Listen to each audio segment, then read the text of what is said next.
So we're technically in a buyer's market with more inventory and longer days on market. But believe it or not, sales are up compared to last year. So we'll break that down. Then we'll go over some headlines impacting Arizona investors that you should be paying attention to, including some updates on water rights, regulation talk, some buzz around Phoenix and some of the areas that are the top housing markets.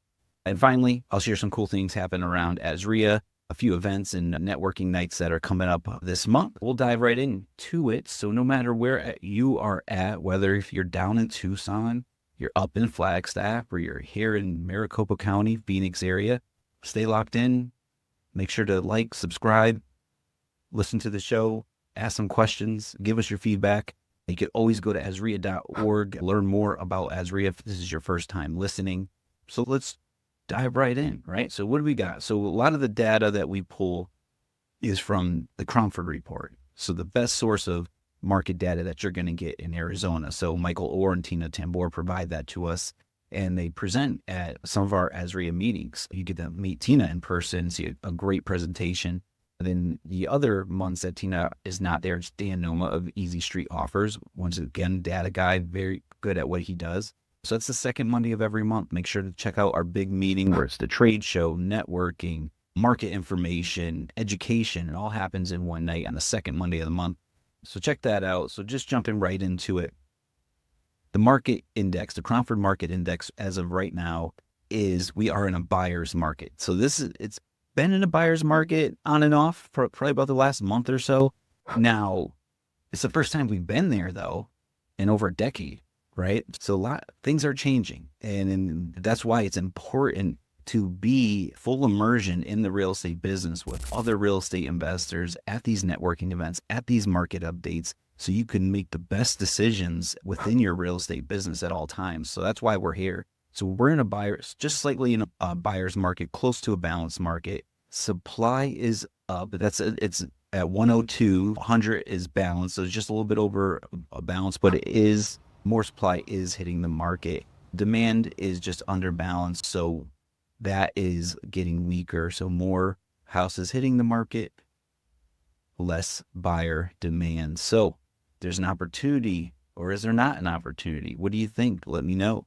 If we look at more information on the Cromford market, there's about 8 cities. So now let's break down the overall Maricopa County, right? So if we break it down and go more into micro areas of Maricopa, 8 cities are in the seller's market. So you got Chandler, Avondale, Paradise Valley, Scottsdale, Gilbert, Fountain Hills, Phoenix, Glendale.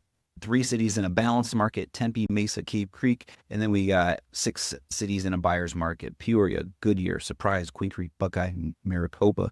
So now if you look at that, so the outskirts usually are the ones that when the market's slow, usually the outskirts of the city usually tend to get slower.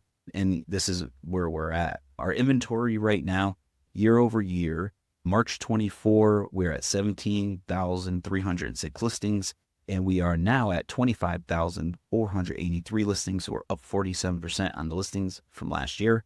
Month of supply, we're at 2.3 months last year. Now we're at 3.7 months. More houses, like we said, are hitting the market.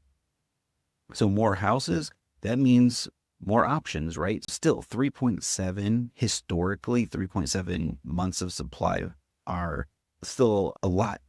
Usually average is 4 to 6 months. So we're edging up there. So we've always been in this, supply issues, housing issues. So there's houses to buy. They are on the market for you to buy and look at. Year over year, 12-month change on sales volume. We're looking at listings under contract. Last year was 5,229, and now we're at 5,634. So we're up 8%. So we're like, more supply, weaker buyer demand, but properties are consistently going under contract, right? So that has increased. So we're in a weird dynamic time. It's a little complex, a little different than usual. Sales per month, 2024 is 4,230. March 2025, we're at 4,537. So we have more sales as well. Very interesting. So maybe we can say, my question would be, why are sellers selling right now? What is it that they're all putting their houses on the market? I'd love to hear what your thoughts are. I have some ideas, but I would like to know what it is that you're thinking. Look, drop it in the comments, send me a message.